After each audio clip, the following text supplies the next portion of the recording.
आज हम बात करेंगे sp2 हाइब्रिडाइजेशन की। इसमें क्या होता है, इसमें सबसे पहले तो हम क्या करते हैं,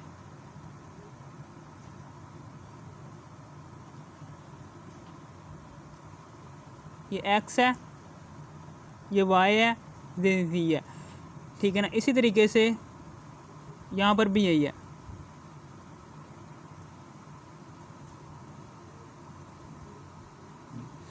sp2 हाइब्रिडाइजेशन के अंदर क्या होता है, 1s और 2p, 1s और 2p तीन ऑर्बिटल्स आपस में मिलते हैं और क्या बना देते हैं, 3 न्यू ऑर्बिटल्स बना देते हैं कि जिनकी एनर्जी भी सेम होती है,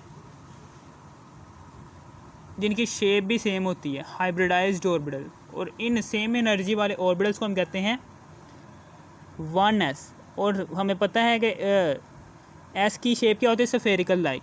इसी तरीके से ये एस ऑर्बिटल है, ये एस ऑर्बिटल मिलता है जी पी एक्स ऑर्बिटल के साथ।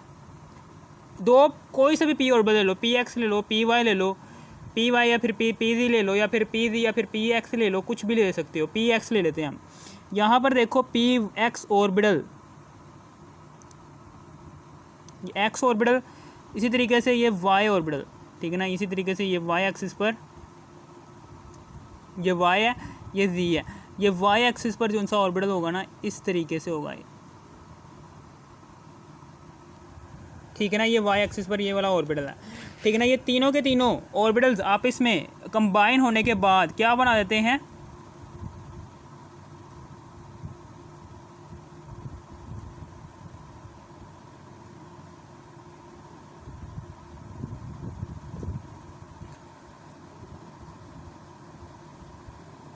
तीन न्यू ऑर्बिटल्स बन जाते हैं, तीन न्यू हाइब्रिडाइज्ड ऑर्बिटल्स बन जाते हैं कि जिनकी एनर्जी भी सेम होती है और जिनकी शेप भी सेम होती है, ठीक है ना। और यही होती है sp2 हाइब्रिडाइजेशन। अब इसी हाइब्रिडाइजेशन को हम एग्जाम्पल की मदद से समझेंगे। इसमें हम क्या करेंगे, इसमें हम बोरॉन ट्राईफ्लोराइड की एग्जाम्पल लेंगे। एग्जाम्पल कौन सी है जी, बोरॉन ट्राईफ्लोराइड। एग्जाम्पल क्या है, कौन सी, बोरॉन ट्राईफ्लोराइड की एग्जाम्पल लेते हैं,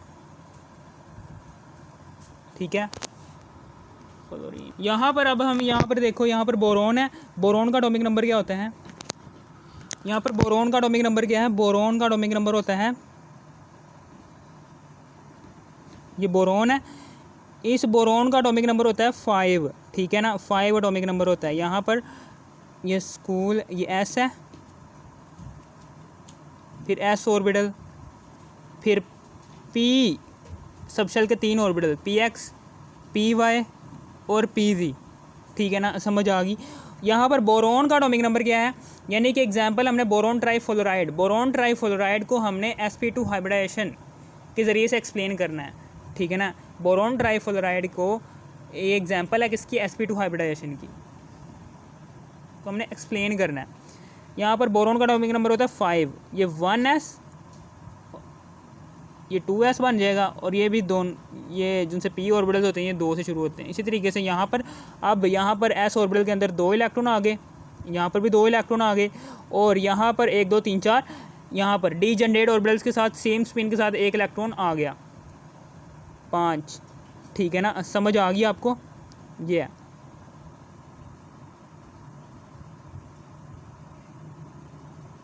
अब चूंकि यहाँ पर एम्प्टी ऑर्बिटल एग्जिस्ट कर रहे हैं, यहाँ पर एम्प्टी ऑर्बिटल एग्जिस्ट कर रहे हैं, ये देखें कितने ऑर्बिटल्स एम्प्टी हैं, 2 हैं, एक ये है, एक ये है। ये बोरॉन एटम की कौन सी स्टेट है, ये बोरॉन एटम की ग्राउंड स्टेट है, ठीक है ना। ये कौन सी स्टेट है मैं यहाँ पर लिख भी देता हूँ, मैंने वहाँ पर जगह मैंने कम है यार, इधर ये ग्राउंड स्टेट है। ग्राउंड स्टेट किसी भी एलिमेंट की ऐसी स्टेट होती है कि जिसमें ना तो वो एलिमेंट एनर्जी को रिलीज़ कर सकता है और ना ही वो एलिमेंट एनर्जी को एब्जॉर्ब कर सकता है, ठीक है ना। ना ही तो वो एलिमेंट एनर्जी को रिलीज़ कर सकता है, ना ही तो वो एलिमेंट एनर्जी को एब्जॉर्ब कर सकता है, ठीक है ना। ग्राउंड स्टेट ऐसी स्टेट होती है एलिमेंट की, तो एलिमेंट की इस स्टेट के अंदर एलिमेंट ना तो एनर्जी एब्जॉर्ब कर सकता है, ना ही एलिमेंट एनर्जी रिलीज़ कर सकता है। ये होती है किसी भी एलिमेंट की ग्राउंड स्टेट। अब जैसे ही इस, हमें पता है कि बोरॉन एलिमेंट के वैलेंस शेल, बोरॉन एटम के वैलेंस शेल के अंदर और एम्प्टी ऑर्बिटल मौजूद हैं। इसका मतलब क्या है, एम्प्टी ऑर्बिटल मौजूद हैं, इसके अंदर एम्प्टी ऑर्बिटल मौजूद है, यानी कि इसकी एक्साइटेड स्टेट होगी, बोरॉन 5 की एक्साइटेड स्टेट डिपेंड कर रही होती है एम्प्टी ऑर्बिटल के ऊपर, एक्साइटेड स्टेट, ठीक है ना।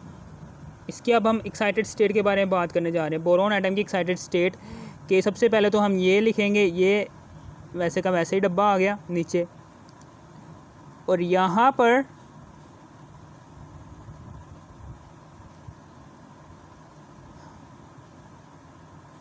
ये आ गया, और ये तीनों के तीनों ऑर्बिटल्स यहाँ पर आ गए।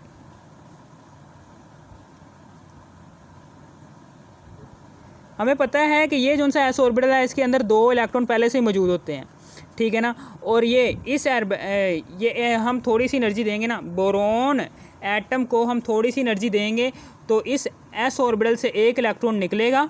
जैसे ये एक इलेक्ट्रॉन निकलेगा ना, ये एक इलेक्ट्रॉन निकल कर ये यहाँ पर चला जाएगा, यहाँ पर चला जाएगा, इस एम्प्टी ऑर्बिटल के अंदर चला जाएगा। जैसे ही ये एम्प्टी ऑर्बिटल के अंदर चला जाएगा,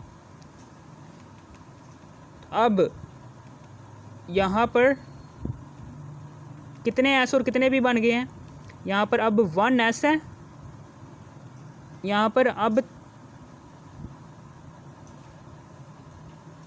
3 कौन से ऑर्बिटल्स हैं, 3 पार्शियली फिल्ड ऑर्बिटल्स प्रोड्यूस हो चुके हैं due to transfer of 1 electron from S orbital to P Y orbital, ठीक है ना। समझ आ गई आपको, ठीक है ना, समझ आ गई। और फिर इसी तरीके से ये होगी इसकी एक्साइटेड स्टेट।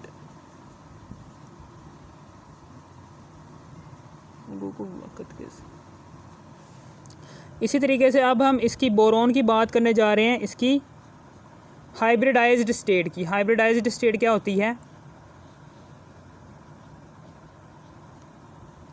ये होती है हाइब्रिडाइज्ड स्टेट।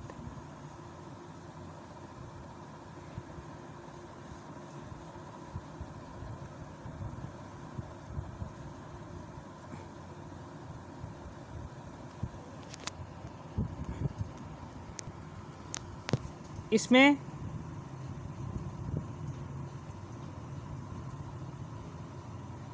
ये जो उनसे 3 ऑर्बिटल्स हैं, बोरॉन एटम के वैलेंस शेल के अंदर, बोरॉन एटम के वैलेंस शेल के अंदर कितने ऑर्बिटल मौजूद हैं, 3 ऑर्बिटल मौजूद हैं, एक एस है और 2 पी ऑर्बिटल्स हैं।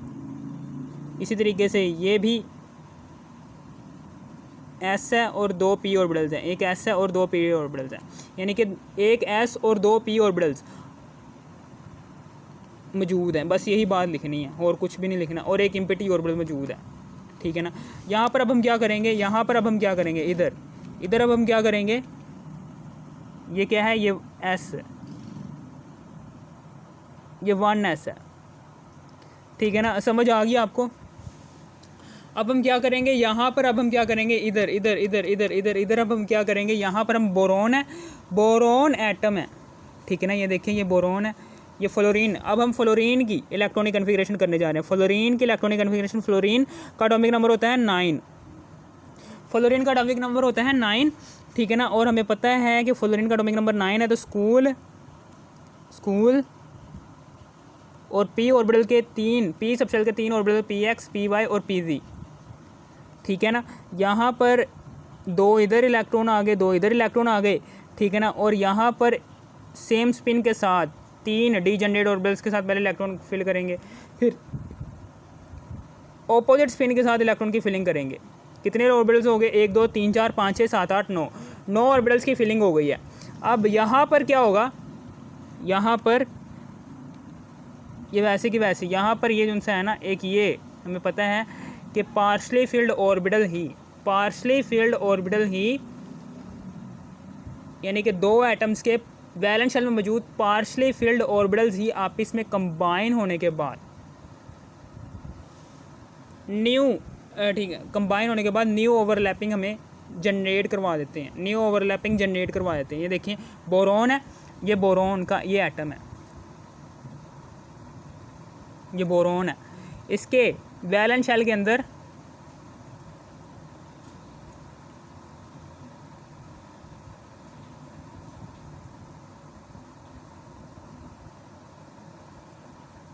ठीक है ना, समझ आ गई। यहाँ पर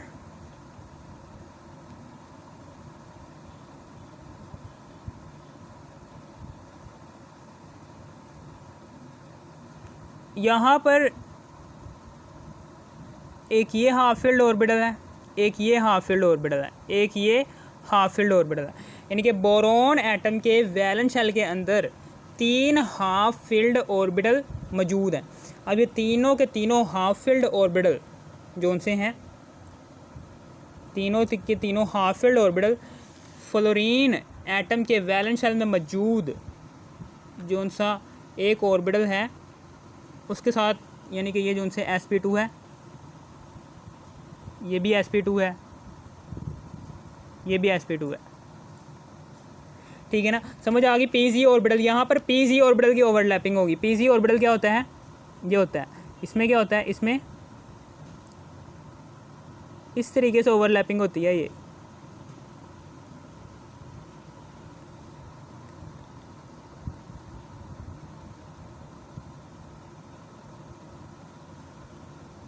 इस तरीके से ओवरलैपिंग होती है, देखें ऐसे, फिर ऐसे, ठीक है ना। ये तीनों के तीनों फ्लोरीन एटम्स की ओवरलैपिंग यहाँ पर हो गई है। ये एक इलेक्ट्रॉन आ गया फ्लोरीन एटम का। इसी तरीके से यहाँ पर भी एक इलेक्ट्रॉन फ्लोरीन एटम का ऑपोजिट स्पिन के साथ, इसी तरीके से यहाँ पर भी एक इलेक्ट्रॉन ऑपोजिट स्पिन के साथ फ्लोरीन एटम का, ठीक है ना, समझ आ गई। ये आ गया,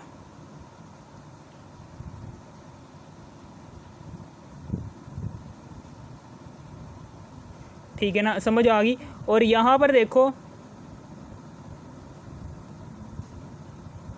ये भी मेरी बात याद रखना, यहाँ पर sp2 ऑर्बिटल था। sp2 ऑर्बिटल जैसे ही फ्लोरीन एटम के pz ऑर्बिटल के साथ मिलेगा तो जो सी न्यू ओवरलैपिंग प्रोड्यूस होगी, वो ओवरलैपिंग न्यू जो सी प्रोड्यूस होगी वो ये वाली होगी। कौन सी वाली होगी, sp2 के साथ फ्लोरीन एटम का p ऑर्बिटल मिल गया तो pz भी लिख सकते हैं या फिर p ऑर्बिटल लिख दो। इसी तरीके से यहाँ पर भी sp2 ऑर्बिटल जो सा है, sp2 बोरॉन एटम के वैलेंस शेल में मौजूद sp2 ऑर्बिटल फ्लोरीन एटम के वैलेंस शेल में मौजूद p ऑर्बिटल के साथ मिलकर ये नई ओवरलैपिंग प्रोड्यूस करवा देता है। इसी तरीके से यहाँ पर भी यही है, sp2 ओवरलैपिंग प्रोड्यूस हो गई है, sp2 p ओवरलैपिंग, नई ओवरलैपिंग प्रोड्यूस हो गई है, ठीक है, समझ आ गई आपको। और यही वाली सारी की सारी बातें मैंने यहाँ पर लिख देनी है कि इसमें क्या होता है, इसमें आपने लिख लेना है, ठीक है ना। इसमें क्या होता है, इसमें बोरॉन के वैलेंस शेल में मौजूद 3 हाफ फील्ड ऑर्बिटल्स जो उनसे होते हैं, बोरॉन एटम के वैलेंस शेल में मौजूद 3 पार्शली फील्ड ऑर्बिटल्स ये कंबाइन होते हैं किसके साथ, 3 फ्लोरीन एटम्स के वैलेंस शेल में मौजूद 3 p ऑर्बिटल्स के साथ, 3 p ऑर्बिटल्स के साथ, जिसके नतीजे में जो सी ओवरलैपिंग न्यू बन जाती है। वो न्यू ओवरलैपिंग किस तरीके से बनती है, वो जो सी न्यू ओवरलैपिंग प्रोड्यूस हो जाती है वो ये वाली होती है, sp2p, sp2p और sp2p, ये जो सी न्यू ओवरलैपिंग प्रोड्यूस हो चुकी है। अब यहाँ पर जो सा बॉन्ड एंगल है वो बॉन्ड एंगल आया जी 120 डिग्री, और इसकी शेप क्या है, इसकी शेप क्या है, ट्राईएंगुलर प्लेनर। बॉन्ड एंगल है जी 120 डिग्री, और इसकी ज्योमेट्रिकल शेप क्या है इस स्ट्रक्चर की, हमें पता है कि sp2 हाइब्रिडाइजेशन हो रही है तो ट्राईएंगुलर प्लेनर ही होगी, ट्राईएंगुलर